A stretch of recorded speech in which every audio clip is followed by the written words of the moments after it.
Hello students, आज की इस वीडियो में बात करेंगे प्रश्नावली 10.1 घातांक और घात के प्रश्न संख्या 5 के बारे में, जहां हमें कहा गया है m का मान ज्ञात कीजिए।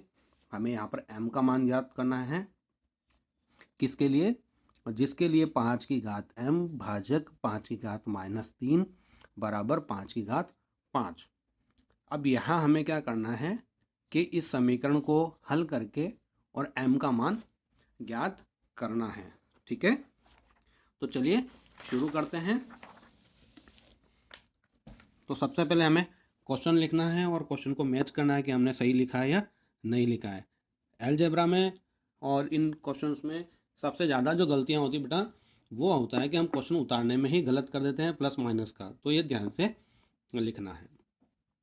अब यहाँ पर देखो कि 5 की घात m और यहाँ पर 5 की घात -3 है और बीच में भाग का निशान है। तो यहाँ में वो नियम याद आ रहा है घात का, जिसमें कहा गया कि जब आधार समान हो और बीच में भाग का निशान हो तो घातें क्या होती हैं कि आधार वही रह जाता है और घातें घटती हैं। तो ये है हमारा घातांक का नियम जो है यहाँ लगेगा। तो हम करेंगे इसमें 5 की घात m -3 बराबर 5 की घात तो 5 है ये। ठीक है, अब यहाँ पर हमने कहा 5 की घात, अब कोष्टक हटाएंगे m, इस कोष्टक के बाहर माइनस का निशान है तो ये माइनस माइनस प्लस हो जाएगा। तो 5 की घात m+3 बराबर 5 की घात 5।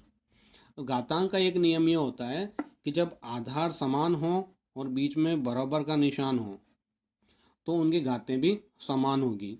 इसलिए यहाँ पर हो जाएगा m+3 बराबर 5।